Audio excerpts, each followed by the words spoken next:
Hello and welcome back to the A2J2Pod podcast, a podcast that is back in its complete form. Is back with us. Andrew is back at his home. We are all meeting as you all are accustomed to us meeting. Turns out, traditional way was better for the Eagles. Later on, But Jordan, glad you're back with us. Hope you had a good trip. Happy late birthday. All Yeah, that happy good stuff. birthday. Thank you, guys. It was a great trip, and y'all held down the fort well. Of course, listened to it while I was on the ship last week, and I think y'all did a great job. But happy to be back. So, appreciate it. Absolutely. I think that this week's podcast is probably one of our most anticipated podcasts from people that I know who listen due to the events of last Sunday. This is a podcast where three-quarters of us were left heartbroken. We have had time to calm down, and that's all well and good. So it's a good thing we're recording now and not at the end of the game on Sunday. So we'll just go ahead and jump right into the recap. So the Super Bowl, it was a great game. It was a fun game to watch, especially if you're somebody who did not have a rooting interest.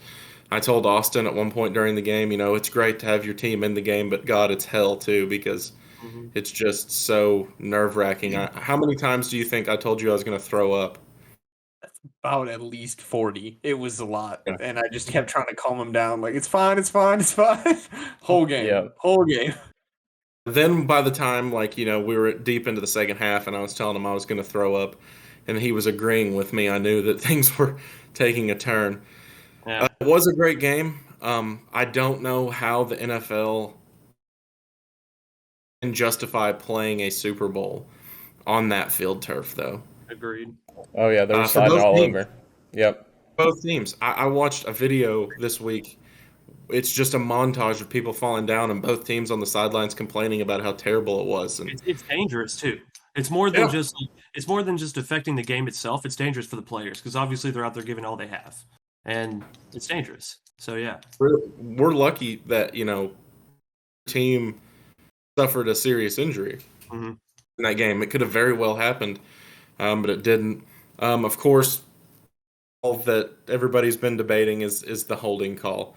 I don't have that it was the wrong call. I have that it was inconsistent with the way the rest of the game was played. If you let guys play for 58 minutes and 30 seconds, the whistle all game long, and then you make that call in that moment, it's one of the best Super Bowls ever. Like I told Jordan pre-show, and like I've said all week, if they kick the field goal, they're going to make the field goal. They're going to go up 38-35. We're going to have 2 timeouts. We're going to have a minute and a half. If we don't score and they beat us that way, it's much easier to digest. They cheated us out of a historic finish in my mind because the refs. I mean, again, I think the refs were good all game long, but that right there cheated us out of what could have been a historic finish. Whether it was an interception, whether it was a 4 downs, they punt. They don't punt, but they go 4 down, whatever, or they go down and they score a touchdown. It's a historic finish no matter what. But instead, Or a field goal and some overtime. That'd be entertaining as well. But instead, all you can talk about is the refs, right? Yeah. A call you can't make. It's a rough call. I dealt with an old guy at work bringing it up. He's the most whiny Packer fan I've ever met in my life. He whined for 2 weeks after the Lions game loss about the refs, about everything. I had to hear it at work. I just kept ignoring him. And he just kept sitting there the other day, and he was just like, man, I just wanted to see what Jalen Hurts could have done with a minute and 38 and 2 timeouts. And I just had to keep sitting there because he said it about 8 times, and I just wouldn't respond to him. I'm like, I know. The whole world wanted to see what he could have done with that. Even as a Cowboys fan, I wanted to see it because I was impressed by what I saw about Jalen Hurts. He outplayed Patrick Mahomes 100%. Oh yeah. On every level. Would they have won the game? We don't know. But that's what sucks, is that we don't know. Yeah. I wouldn't say that call changes the game. I mean, it doesn't change the outcome. You never know what the outcome could have been. The call doesn't make it, and he goes, you lost by a call. No, the call doesn't change the outcome or score of the game. The score of the game happened. That's what happened. You can't change that, and I accepted it moment one right after the game. Like, that's just the way the cookie crumbles sometimes. Like, that's just, it's shit. It's going to suck. I think the part that hurt the most of it was watching Hurts go out there, put 374 total yards up there, run around the field like a maniac, 4 total touchdowns, and look like a beast, and then not get the shot. And the defense couldn't hold his jockstrap. Like, that was the problem, too. The Eagles' defense couldn't hold his jockstrap. They couldn't give him any help. A little bit of help. He has a historic Super Bowl performance. He's Super Bowl MVP, and is this his third year, second year starting, right? Third year in the league, second full year starting. Right. And I think we got cheated by that. But James, I didn't mean to interrupt you. Go ahead. But that's just, I mean, it irks me even as a Cowboys fan. So, I mean, yeah, like you said, like you deprive yourself of what could have been great. Jalen's been balling all game long. Them down the field in a minute 38 and scores a touchdown. It's maybe the greatest Super Bowl performance of all time. If we kick a field goal, we get more of that game. Yeah. You get to see two of the best quarterbacks, two of the top 5 quarterbacks in the NFL, because if anybody doesn't think Jalen Hurts is a top 5 quarterback after this season and after that Super Bowl, you can go somewhere. Because just below Dak Prescott. Okay. Hey, he did make it to the Super Bowl. We can talk about that. He made it. He was there. But I mean, it's disappointing, and or they don't score, and they get stopped, and you can accept it, and it's just really hard to accept. But I'm glad that you mentioned the defense, because thank you Jesus that Jonathan Gannon is staying in Arizona. Was bailed out all year long. Every now and then he'd have a decent game. The defense would have a decent game. It wasn't because he's a defensive genius. Dogs on that side of the ball. He went out there and he pissed down his leg on the biggest stage. That's what he did. Yeah. Did not make any adjustments. He had 2 weeks to watch the film. He does nothing. It's nothing. You go in at halftime and, hey, we've got a couple of stops, but one of those is because they missed a field goal.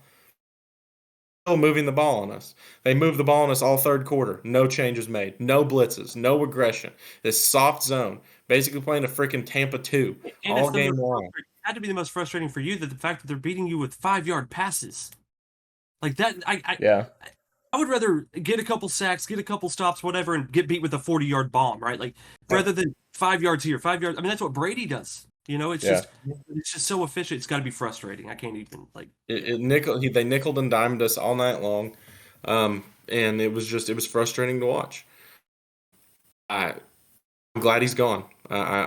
He got us there. I guess not really. That had to do with some great off-season signings and some great individual performances that were neutralized by a really crappy field in this game. But I'm glad he's with Arizona, and best of luck having a quarterback that can't see over his line and also always wants to play COD. That's all I have to say about Jonathan Gannon. Austin, go ahead and give your remarks about that bum. I have plenty of them. My friend from Arizona was like, I saw you retweeted a bunch of "thank God Gannon's gone" tweets, and I was like, I did, because I'm happy he's gone. I mean, the talent was what was carrying him all year long, and I know I hype up that defense more than anything. I think we got taken away a show by both of those defenses. Like, Chris Jones and that D-line and the Eagles D-line didn't get to show what they could do because of that field. I watched, there's a highlight video where you were talking about people slipping. There's one of just defensive linemen. Mm-hmm. And it shows my favorite one is Reddick and Sweat going around the outside, and they both slip at the same time simultaneously and slide out of the game. I saw that too. The trailer of cleats coming in after halftime, right? Like everybody was changing their cleats. Yep.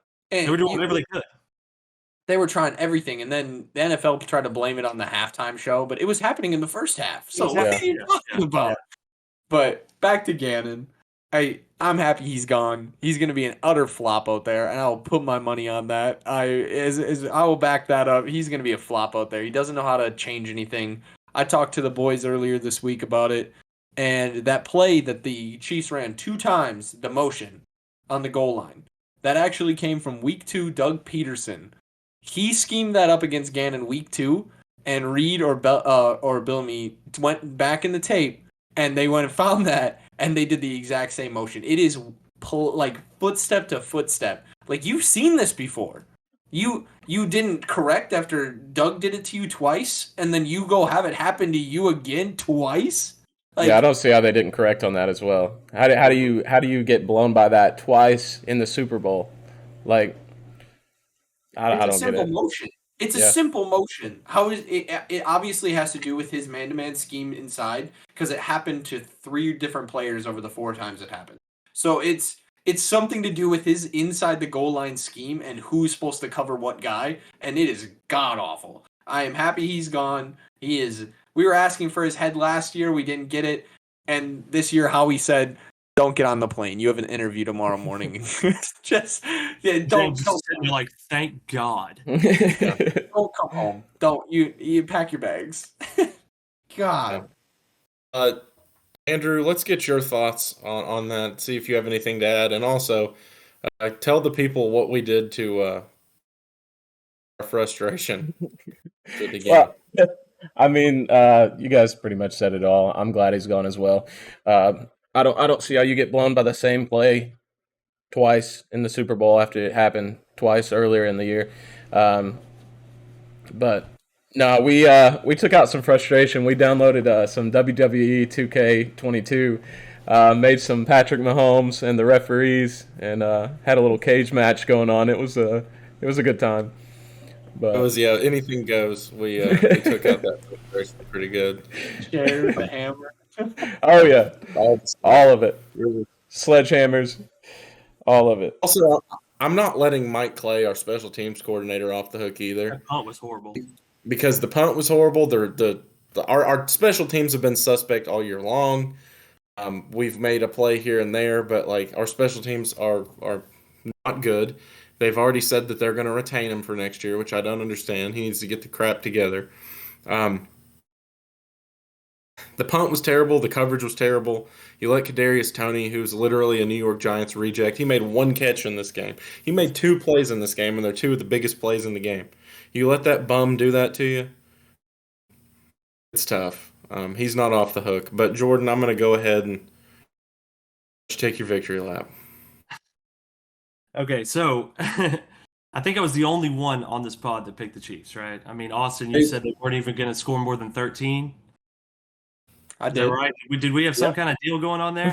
Yeah, you'll have beer in the mail if that's possible, or there will be some kind of a way to get beer down there. No. Oh no! I see the red. I see the red, bro. Oh come on! All right, You know what? I would probably wear a Chiefs shirt too if I was a Cowboys fan. Also, is that a Chiefs shirt from when you were a Chiefs fan, or was this is actually from Cozumel, Mexico. You can see it at the bottom. It was $10. It was $10, but I had to pull it off. All right, I had to pull it off. That's amazing. Right, a couple points about the Super Bowl, though. I just wanted to shat on you just a little bit, but I think like I said before, Hurts outplayed Mahomes 100%. 100%. I think the whole Mahomes winning the MVP is just proof that quarterbacks win the MVP, because the game-changing play in that was the Nick Bolton return for a touchdown, and I think that Nick Bolton had a huge game, and defensive players don't get enough credit. And the stops that they made on the Eagles in the second half, because honestly, let's be real, the Eagles could have scored 50 points in this game. But I think Nick Bolton was a huge player. I think that they kind of undervalued him and overvalued Mahomes. But we all know who the real MVP of this game was, and it was Andy Reid. He outcoached everybody on that field. He came out in the second half, and he had a game plan, and he was ready. And, I mean, he made the Eagles' defense, they just looked lost.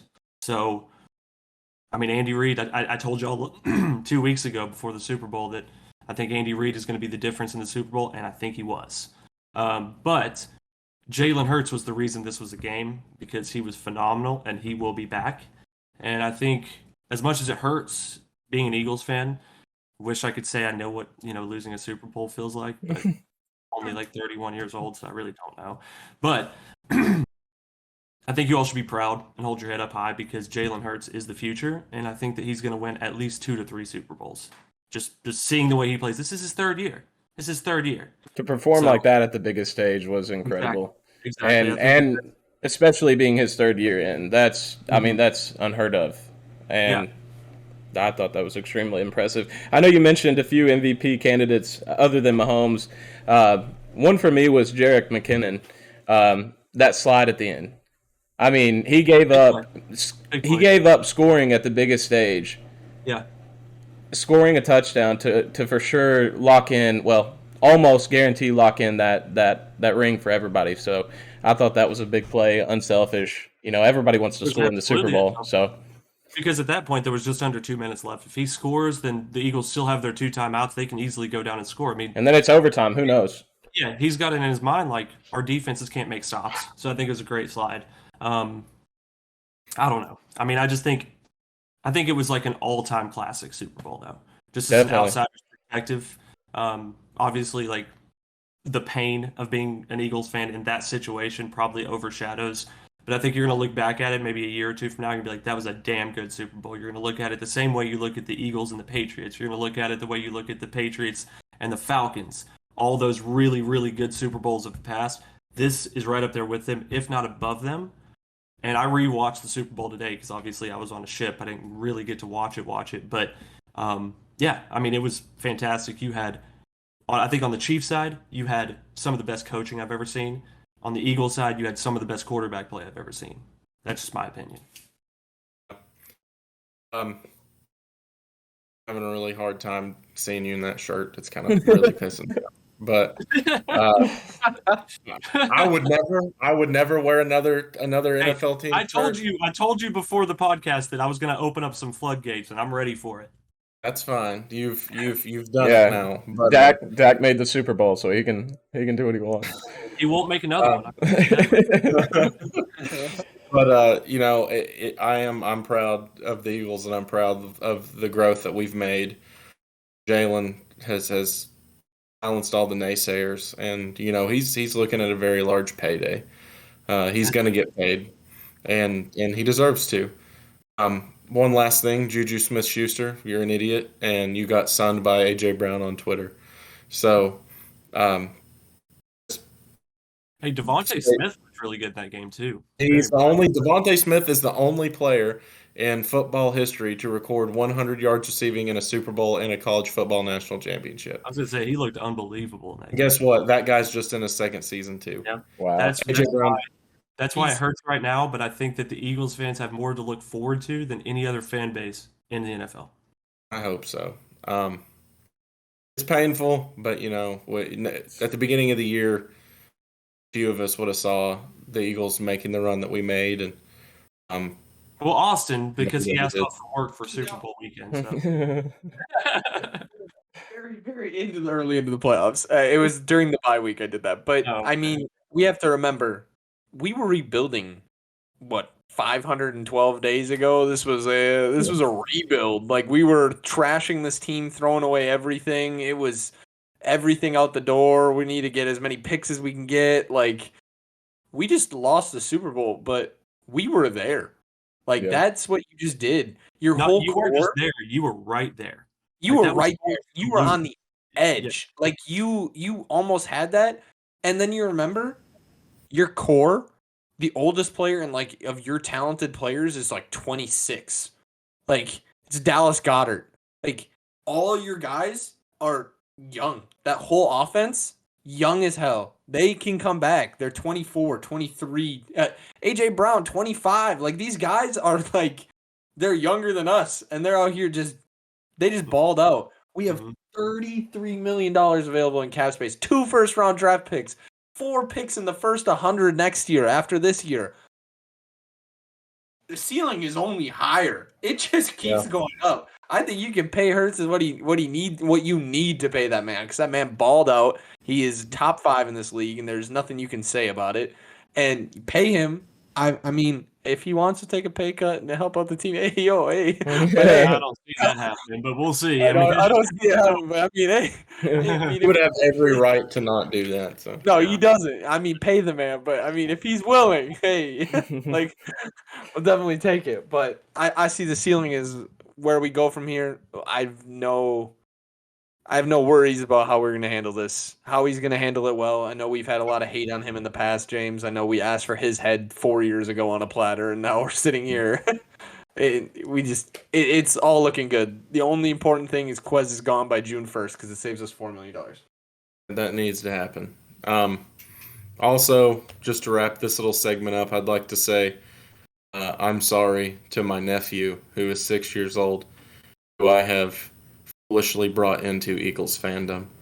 So he knows heartbreak.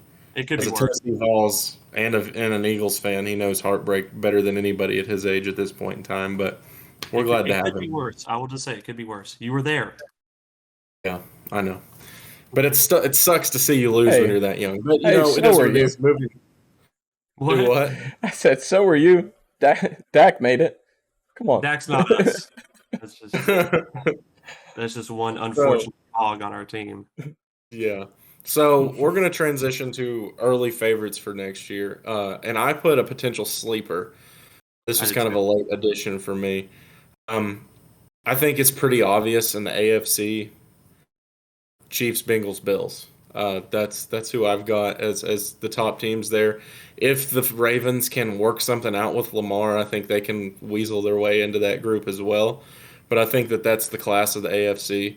I think you're missing one. Sleeper, who I think could go on a run. Bills did this year, a team that was kind of maybe there, a team that could go on a run next year is the Jacksonville Jags. That's who I was going to say, dude. I swear. Yeah. I've got the Jags. All of our notes. Yeah. That's all he I got to does. pick up another one. He keeps going. He Listen, keeps saying, "Send your notes before the pod. I need to take a look at them." And then this is what he does. not true. That is not Hmm. true. That's false. I send a blank pod outline every week, and I fill one out on my own, and I have the receipts to show it. That just shows that we're on the same page. My cousin, shout out to my cousin Adam, who is a listener of the A2J2Pod podcast. This segment will make him very pleased to know that we all think that they have that shot.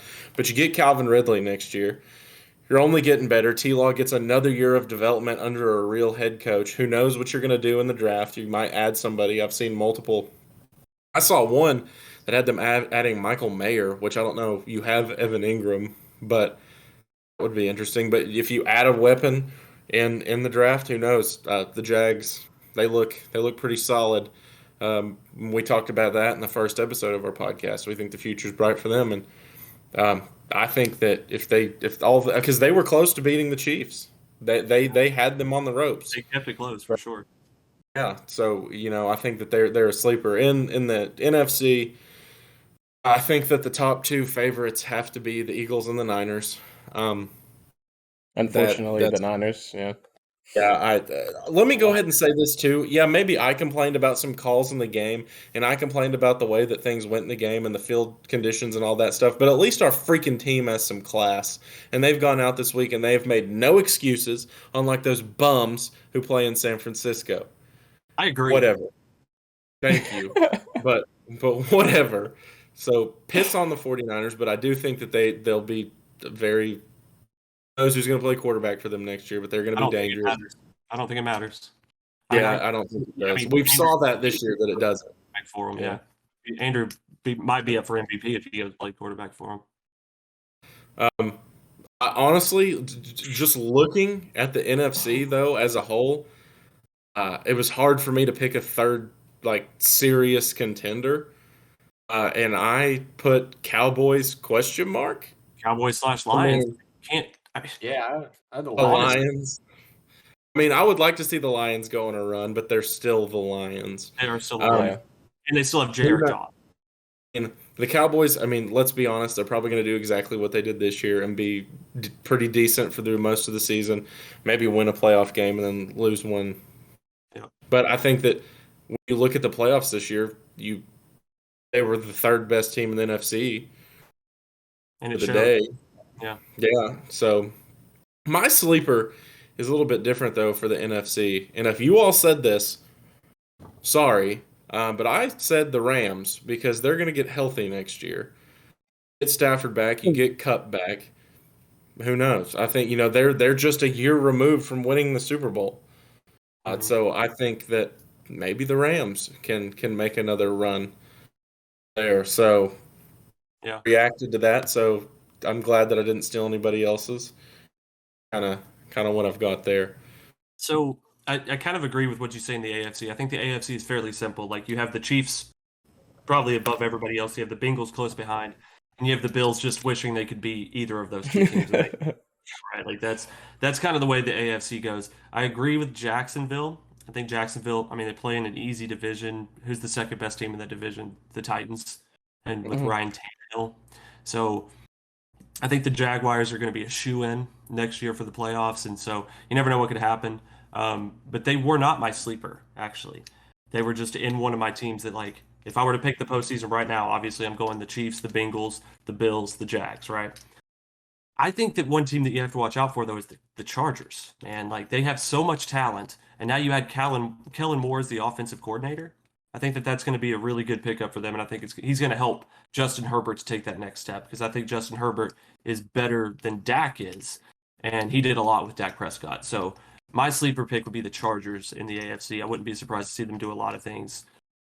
Agree with you there, but Brandon Staley is still the head coach of that football team. Staley That's the only. And I thought about them. I thought about the Chargers, but Brandon Staley is the reason that I did not mention He them. is still the head coach, but they have a lot of talent. I mean, it's just like, I don't know. And maybe Mike Williams won't be hurt or whatever. So I don't know. That's just something that I think, because going into the postseason, I saw the Chargers there, and I said if I was hoping they would beat the Jags, because I thought they'd have a better chance of playing with the Chiefs than the Jags would, just because they have so much talent. And I love Austin Eckler. I think he's one of the best backs in the league, most electric. So that's kind of my sleeper pick for that. As for the NFC, Eagles, top of it, 49ers right there. I mean, I think the Lions are going to be good. I think they're actually going to win the NFC North next year. Who knows where Aaron Rodgers is going to be? The Vikings are not going to keep up what they did this year. What we were talking about at Austin, they had a negative point differential this year, and they somehow won the division. I mean, it's just not going to last. Like, not with the defense they have. Kirk Thuggins, whatever you want to call him, is still their quarterback. So I have the Lions winning that division, but that's not my sleeper pick. I think my sleeper pick is actually the Seahawks. I still love Pete Carroll. I think he's a fantastic coach, and that team is young, like everywhere. You just see rookies all over the place for the Seahawks, and I just think they're going to continue to improve. Geno Smith is going to continue to improve. Actually, wouldn't be surprised if they won that division this year over the 49ers. It just depends on who the 49ers play at quarterback and how that whole situation works out. So, but if I were to actually have to pick a Super Bowl for next year, I actually kind of have a Super Bowl repeat of the Chiefs and the Eagles, because I think those are the two best teams in the NFL, and I don't think it's close. I mean, I think the Bengals are pretty close to the Chiefs. I don't know if anybody in the NFC is close to the Eagles. I just don't. Unless the 49ers find a way to get there quarterback-wise. I just don't see it happening. So. Yeah, they already do it without a quarterback, so I'd be scary to see what they could do with a quarterback. Yeah. And I don't know if y'all saw, but at the end, whenever the Chiefs kicked that field goal, they shot over to Jalen Hurts, and he was just like, and I just saw it like in his face. It wasn't like we're gonna come back and win this game. It was like, we have work to do now. Like, that's what I saw, and I'm like, I don't want to. Yeah. Like, I'll trade divisions. Can we go over to like the NFC South, please? This boy is about to work his ass off. Dang. Trying to hold back. I tried. He's gonna work his tail off. He's got so much drive. I mean, after last year's wild card, he was off in a field with his house in Oklahoma, and he's training with his wide receivers every day. They're running up hills in the rain. Like, honestly, he wasn't doing drugs in the woods. I mean, I know. Yeah. He was living on a. Maybe that's next. All that. Living on a Rocky movie out there in his backyard, raining, running up a hill. They're working out. Hey, he's gonna do some insane things next year. You just feel it. And I'll go through my picks. AFC, I have basically the same thing. It's Chiefs, Bengals, Bills, and then you got the Jaguars. And I think a sleeper team that's going to sneak into the wild card because they're going to get their quarterback situation right. The Colts. I have a weird feeling. They have good defense. They have a very good defense. If they draft Will Levis. Yeah, I don't know if they're going to draft Will Levis, but I feel like they can figure it out and get it together and get their way to the playoffs. I don't think they beat the Jaguars for the division, but I think they can sneak their way there. And that's what I'm saying for them. NFC, I have it Eagles, that young core is insane. Number one. Literally follow your list. The San Francisco 49ers. Then we got great joke. Then we got that was a good one. And I think you got the Cowboys. I feel like they're gonna be there. I had the Cowboys up there too. They have enough talent, right? Like they do. Yeah. they're gonna do their normal thing. Yeah, I mean, they'll crap yeah. the bed. Yeah. We'll all expect it. And then I have the Lions, and my sleeper team is actually the Bears. I like what Justin Fields did this year. I think he made a lot of strides, and I think he's going to be. And If you trade away that one, you Yep. get a haul, maybe Yep. a player, a talented starter, and some firsts. you get some offensive linemen for Justin Fields, and that's going to change a whole lot. Will go off, and that is my sleeper. I don't need another reason. Justin Fields is the reason. Justin Fields is solid. Justin Fields is a very good football player, and he does not receive nearly enough credit. He deserves weapons. Because he runs so much, and they call him a running back, but it's because he doesn't have any weapons to throw to. He's doing it all himself. Like you can't blame it. I mean, his best receiver is Darnell Mooney, and he has no offensive line. Like Yeah. who's his running back now? David Montgomery still? Montgomery, yeah. I mean, he's a better receiver than he is a running back. They don't have a running back. They don't have an offensive line. They don't have receivers. Like They have Cole Kmet. He's probably like their most consistent. He's not even very good. yeah, I mean, he's decent, but yeah. It's fine. All right, Andrew, let's hear your favorites for next year. AFC wise, I pretty much had the same list as you. I think the Chiefs and the Bengals are pretty much neck and neck. I don't think you can really put one above the other. I just think they're right there, dead even. Then you have the Bills, like Jordan said, wishing they could be either of those teams. And then the Jaguars, of course. I'm excited to see what Trevor Lawrence can do. Not a big fan or anything, but I think he's got talent. This time next year, Andrew's going to be ordering Jacksonville stuff, just like he was thinking about doing Cincinnati stuff. Yeah, let's see. I mean, depends on how far they go, you know. But yeah, NFC. Obviously, the Eagles. I think they're top team, no doubt, no question. I'm a little worried for the 49ers, especially if they can get a quarterback, if they even need one. But so them as well, and then of course, like I said, I think the Cowboys are going to be up there as well. So. What if the 49ers ended up with someone like Lamar Jackson or somebody? Like a real legit QB.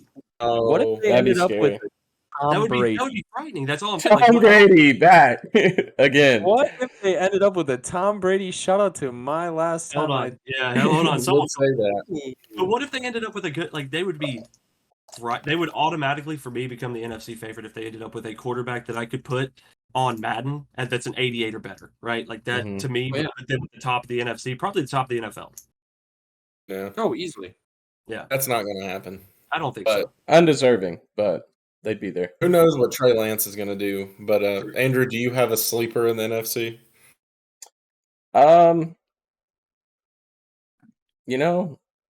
Not really. Not really. Okay. My main focus is on those top three. I don't see anybody coming out. I really don't. I think with the Eagles and the Niners, I don't think anybody else can. I think it's going to be, or maybe the Cowboys, but the NFC was very top heavy. I mean, that's just. I'm interested to see how Eric Bieniemy becoming the offensive coordinator, assistant head coach in Washington, is the dynamic there. I think you got to ride with Sam Howell. They have to. I think that Sam Howell's a pretty decent player, but I would not have made that move if I was Eric Bieniemy. I will stay in Kansas City. Okay, here's kind of the reason that I kind of disagree with that, just because for Eric Bieniemy, when you're in Kansas City, all the credit goes to Andy Reid. And I just feel like he's not going to get a head coaching job, because if he does well, all the credit's going to go to Andy Reid. And so if Washington comes out and they're scoring, say, 24 to 28 points a game compared to what they probably scored this year, which was 20 to 21, I think he's going to automatically do 1 year in Washington and get a head coaching job. Because how long has he been at Kansas City? And everybody's saying, Andy Reid's offense. It's Andy Reid. I agree. I agree. I understand. Mm-hmm. I think that he's been disrespected by the league. I think the fact that he doesn't have a head coaching job by now is completely disrespectful and ridiculous. But the Washington Commanders, no, I agree. You think that's the team that's going to get you a head coaching job? Actually, guess what? Let me play devil's advocate with you. You go there, you play call. It's not your fault, but that team is dog water. They don't have a quarterback. Terry McLaurin's pissed off because nobody's thrown him the football. That team sucks, and then you look like garbage because your team's not scoring, and it's not your fault. So I just don't like it. I don't like it. I completely agree, and that's why I was like, because I actually heard rumors about him going to Baltimore to be their offensive coordinator before he accepted the one at Washington. Baltimore would have been perfect if he knew Lamar Jackson would stay. If he thought that there was any chance of Lamar leaving, then I don't think he goes there.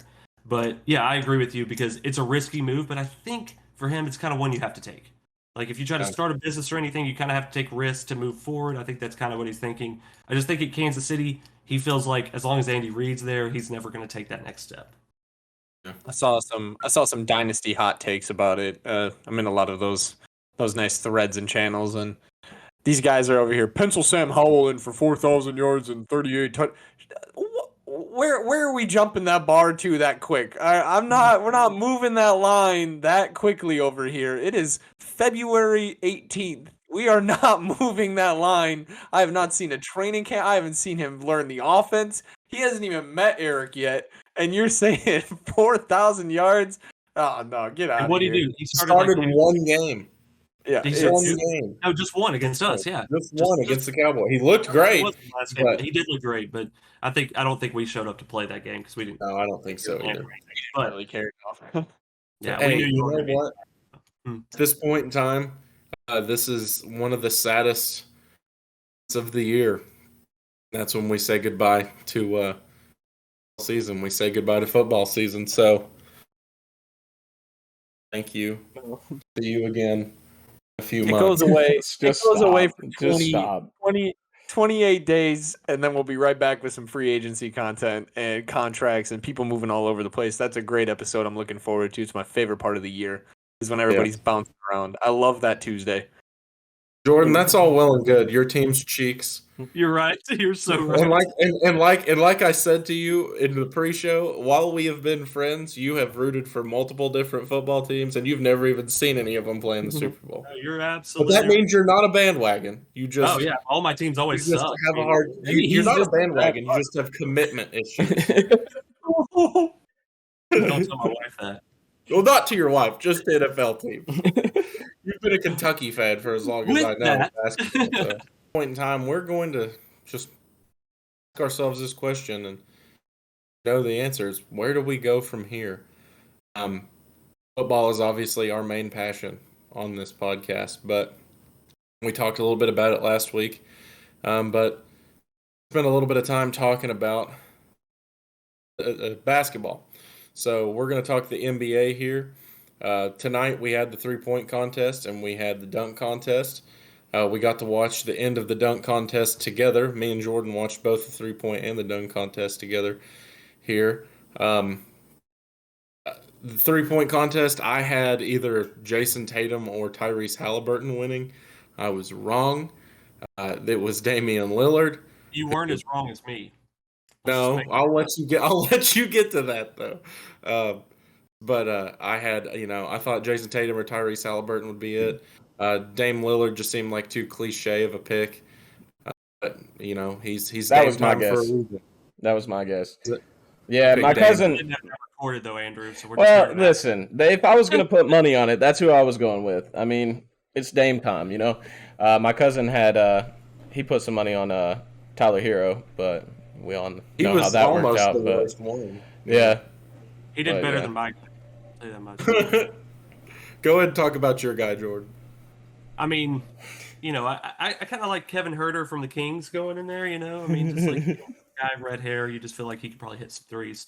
But he didn't even come close. He got 8 points, which I think was like 6 points behind the next guy in front of him. So that was pretty pitiful.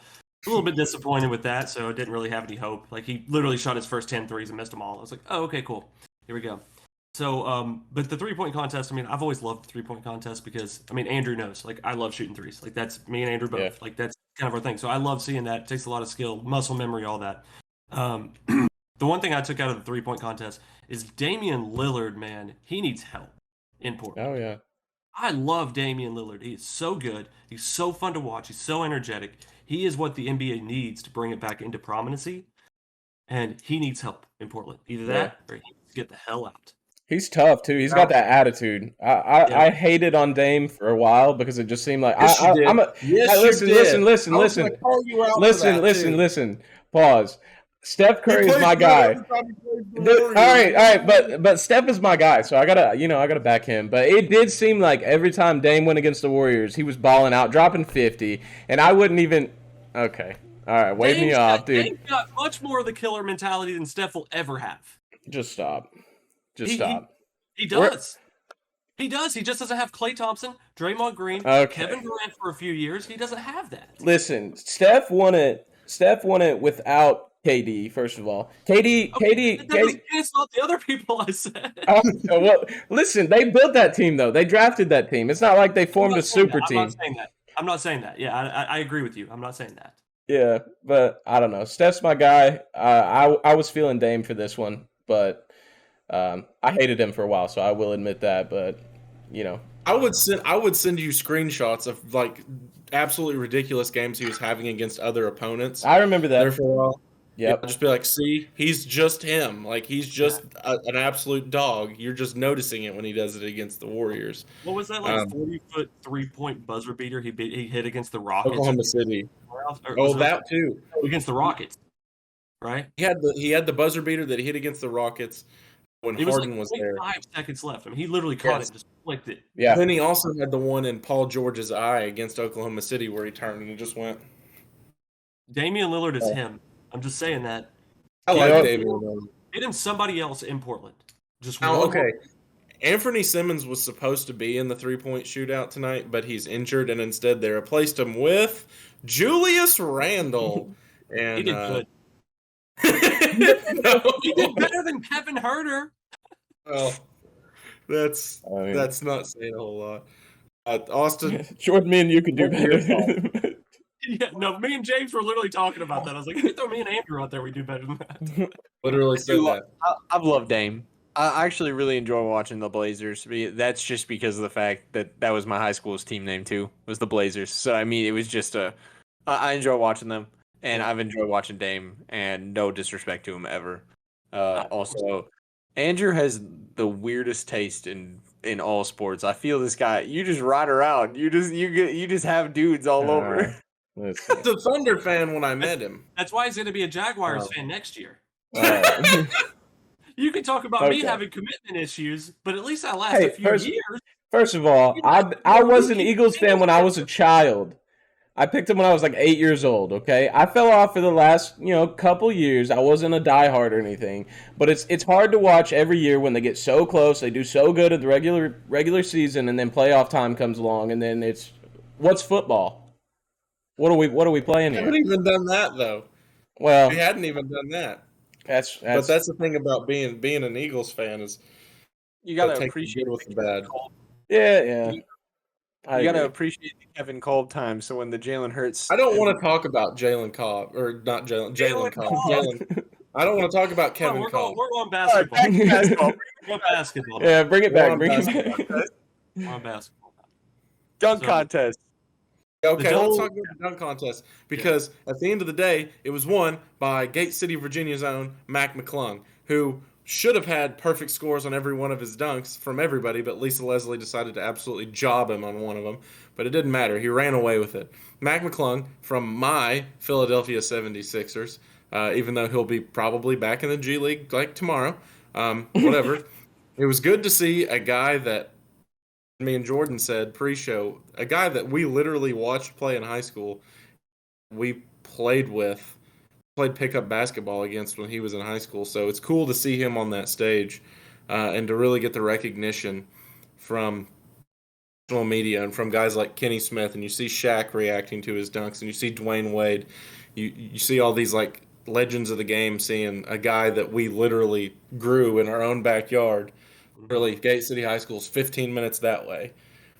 It's cool to see him on the national stage, and I really hope. I think that he could have a spot on a team if they would just try to wait. I mean, he's a guy that is athletic. He can shoot the ball too. If you watched the Rising Stars Challenge last night, he wants to change.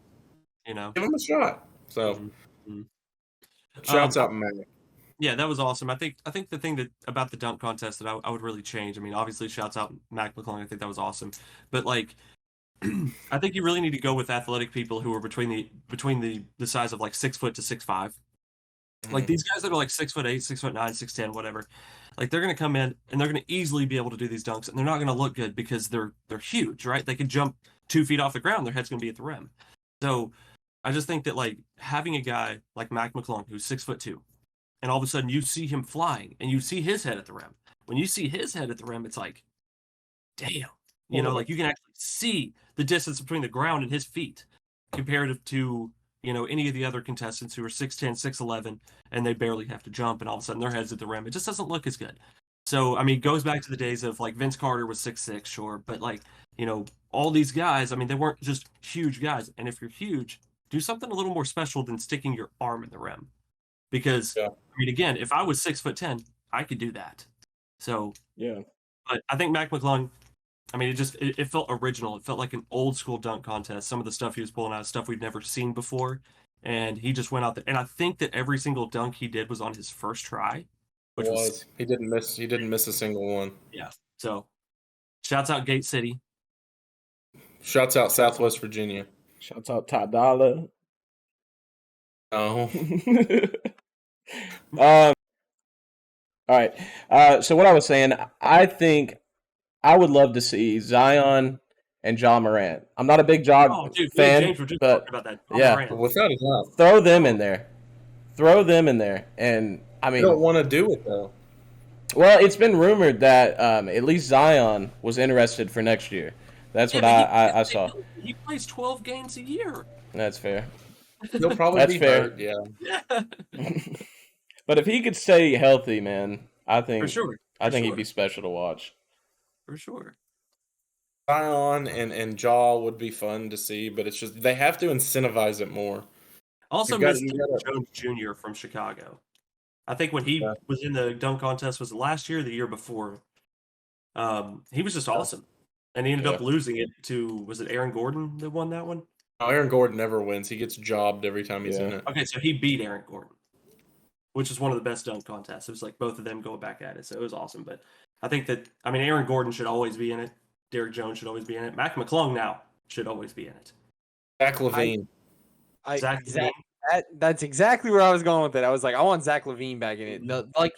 He was another one that was, what was that, 3-4 years ago? That was a throwback to those old school dunk contests. He was doing stuff we haven't seen in a while. He was doing stuff like, I'm sick of the boring dunks. I'm sick of the show, like the ladders and the freaking I just want to note on the backboard and grab it. Like, no.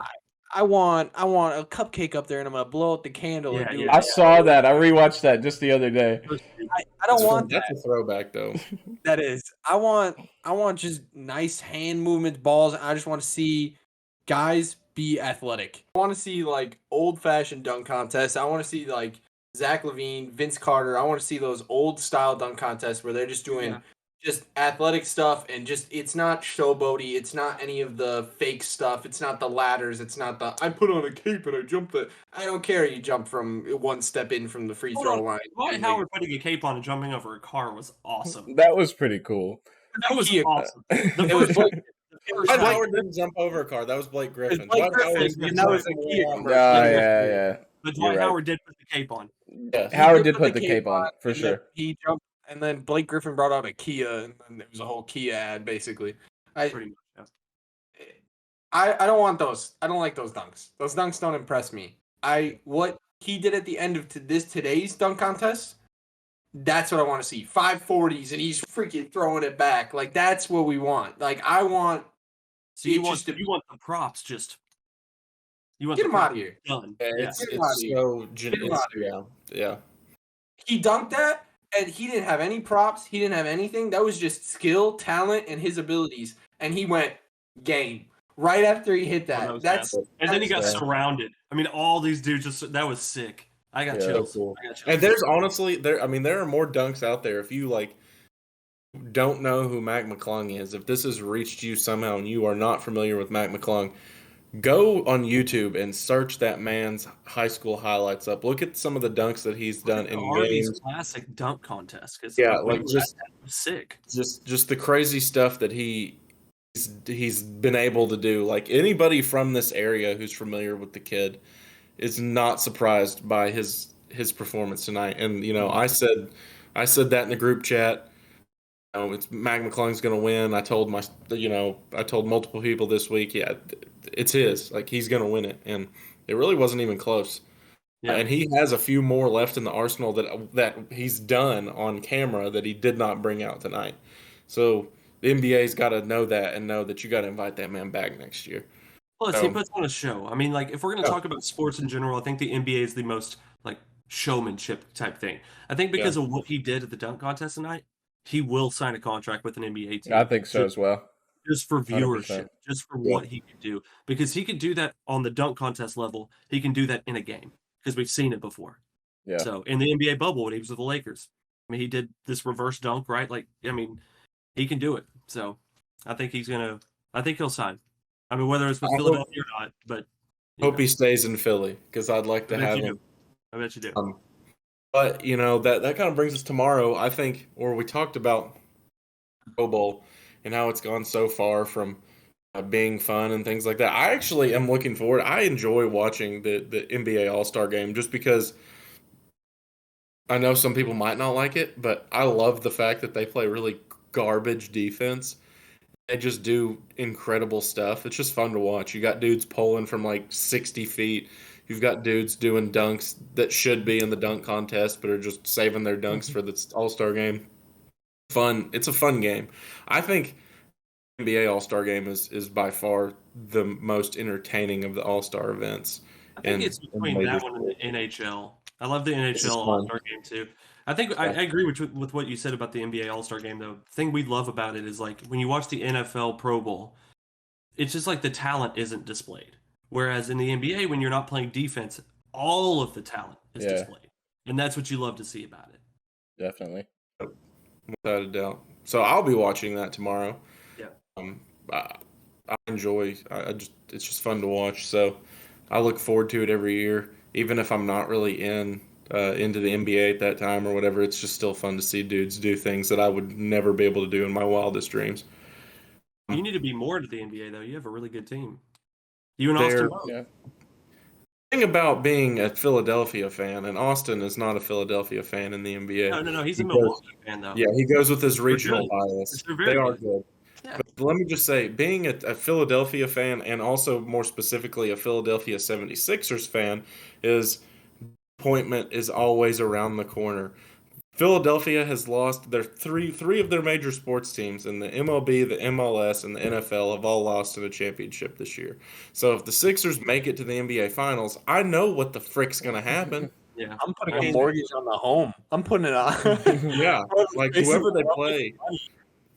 But that does kind of transition into our next segment, our last segment of this podcast is favorites for the NBA title at the midway point.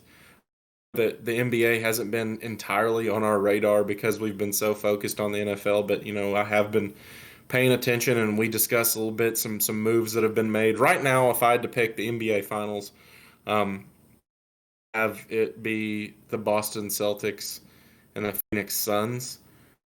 I think that the KD addition is going to be very helpful. Do you think they're going to have honestly, much defense, or do you think it matters?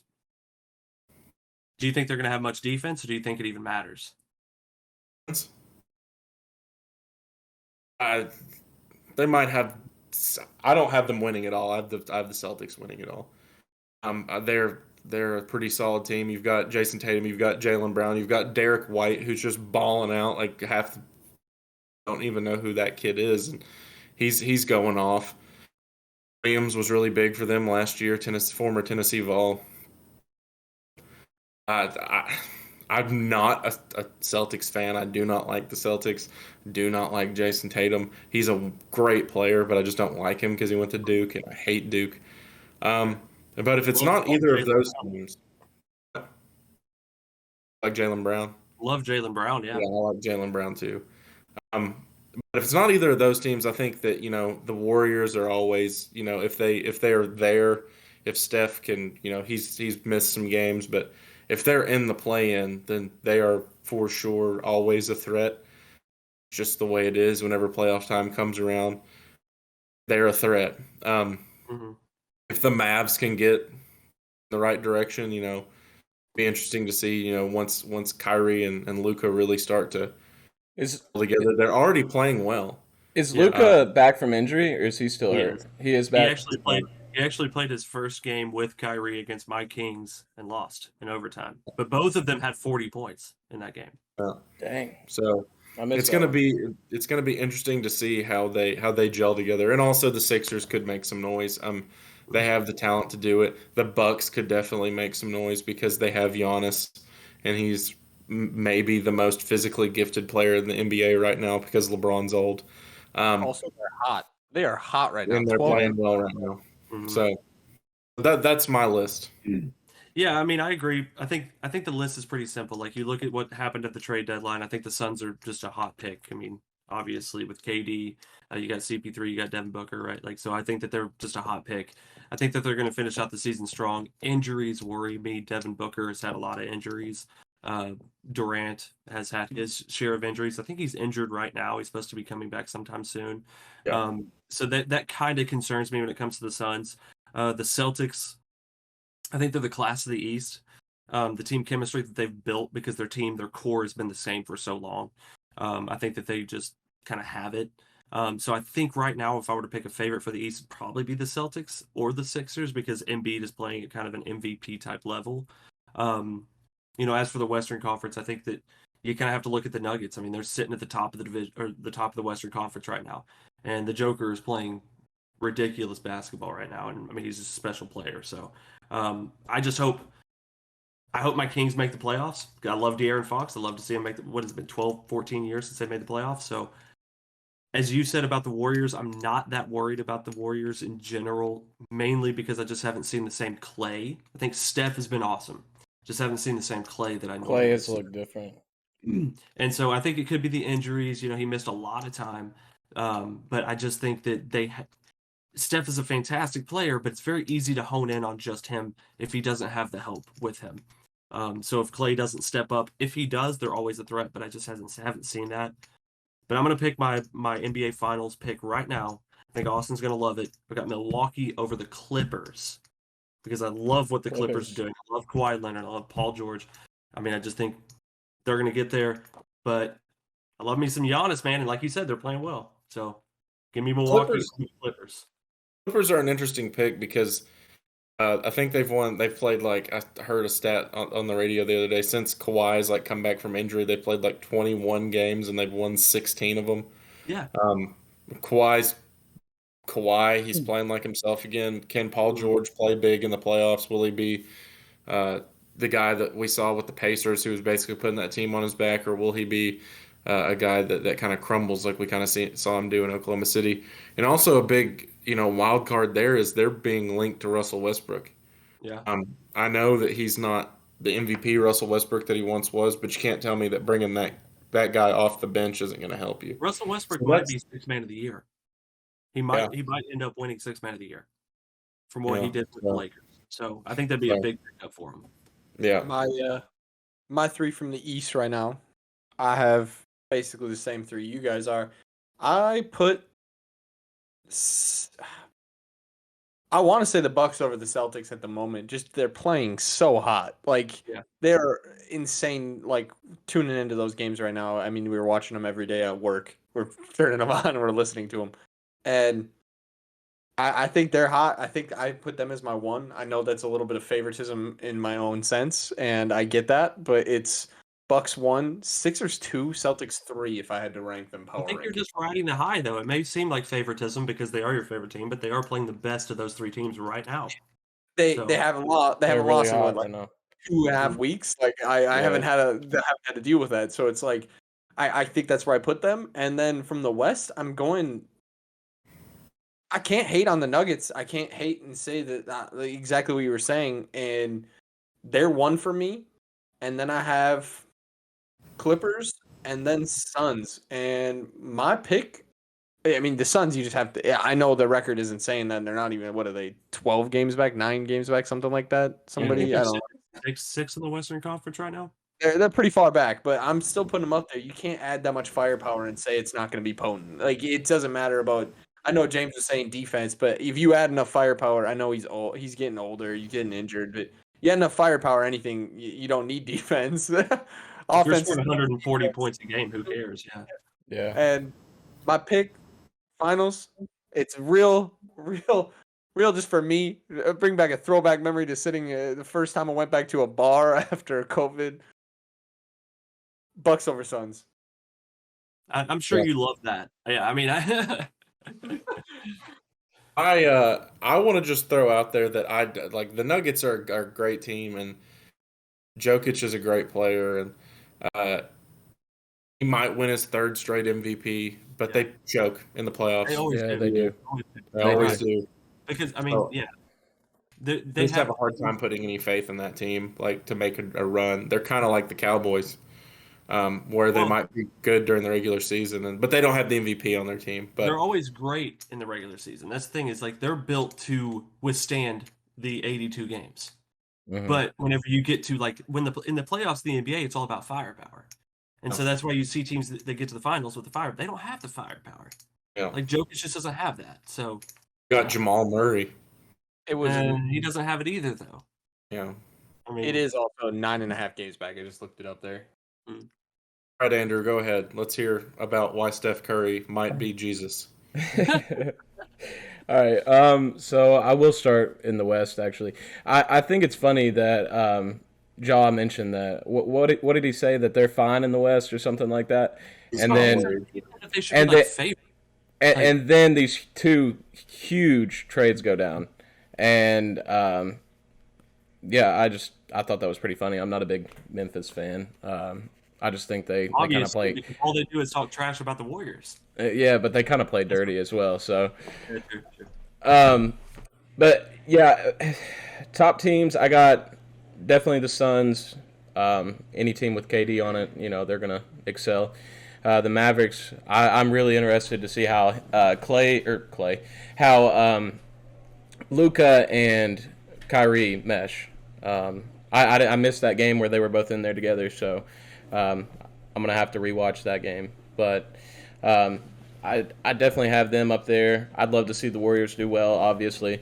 And then as far as the East, I got here probably the Bucks.